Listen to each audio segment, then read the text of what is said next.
Neste momento eu quero vos trazer uma breve reflexão com respeito à pessoa do profeta Elias.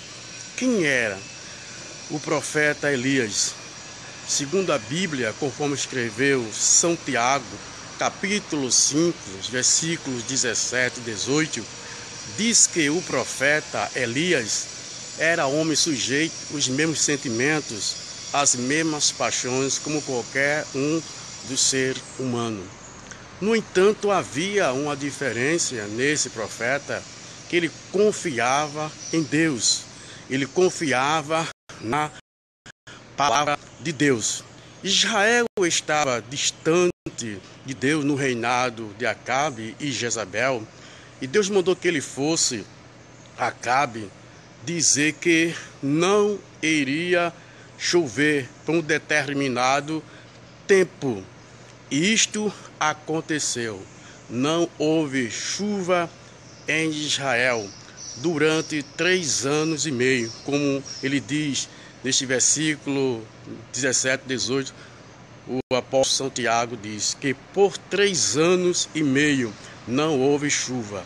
Então Elias dependia exclusivamente de Deus. Era homem sujeito às mesmas paixões como nós. No entanto, ele confiava na ação de Deus, na intervenção de Deus.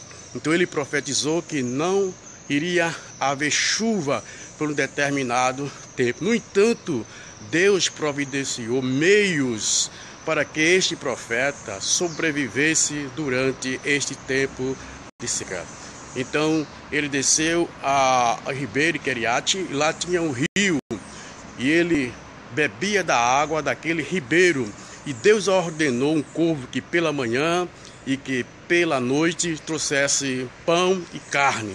Então o profeta era alimentado, por esse corvo que Deus tinha ali ordenado.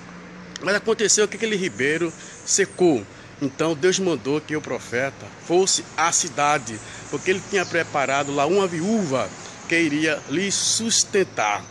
E ele, chegando na cidade, viu que a viúva estava colhendo graveto para fazer um bolo para ela e seu filho e morrer, porque ela tinha simplesmente um pouco de farinha e um pouco de azeite. Então o profeta chegou para ela, pediu água, e depois ele disse que ela trouxesse um bocado de pão, e ela disse que só tinha um bocado de farinha e um bocado de azeite, e iria fazer um bolo para morrer, ela e seu filho. Mas o profeta disse: faze-me primeiro para mim o bolo, porque assim diz o Senhor, que não faltará farinha nem azeite enquanto durar a seca. E ela fez conforme o profeta lhe ordenou.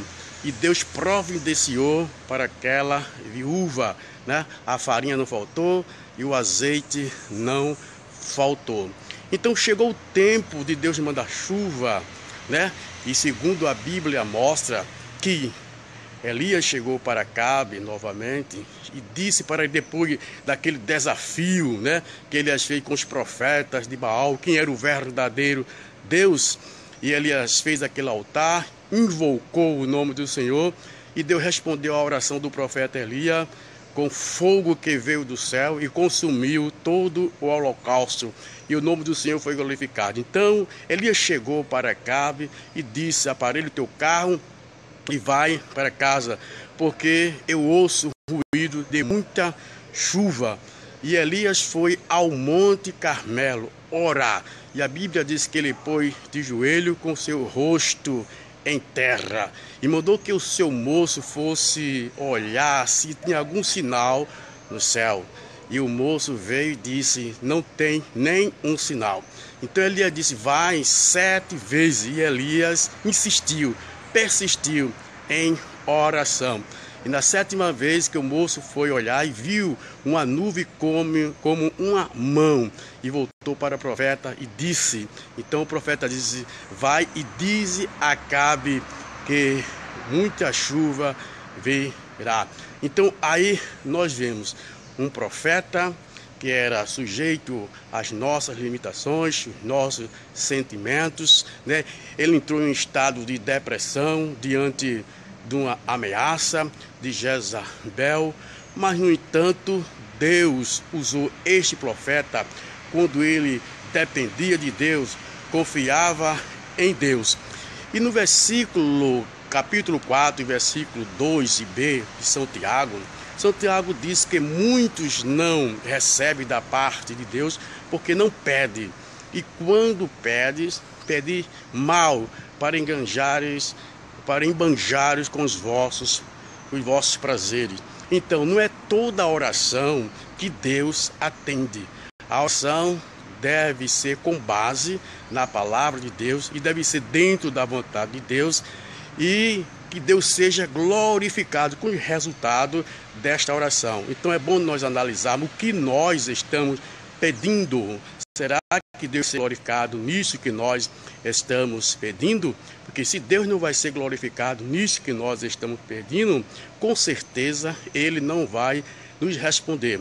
Porque a Bíblia diz, o apóstolo São João, na sua epístola, capítulo 5, 14 e 15, e esta é a confiança que temos nele, ou seja, é Deus. Se nós pedirmos alguma coisa segundo a sua vontade, Ele nos ouve e estamos certos que iremos obter aquilo que nós estamos pedindo. No entanto, nós devemos persistir, resistir em oração.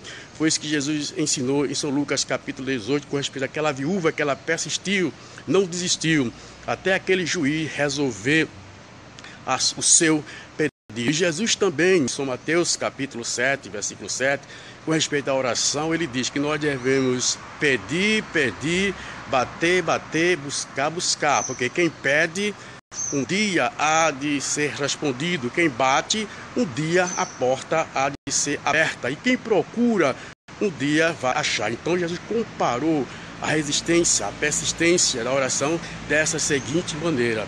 Conclusão, que Deus está pronto para ouvir as nossas orações, desde que esses pedidos sejam para a glória do nome dEle. Se não for, com certeza Ele não vai responder.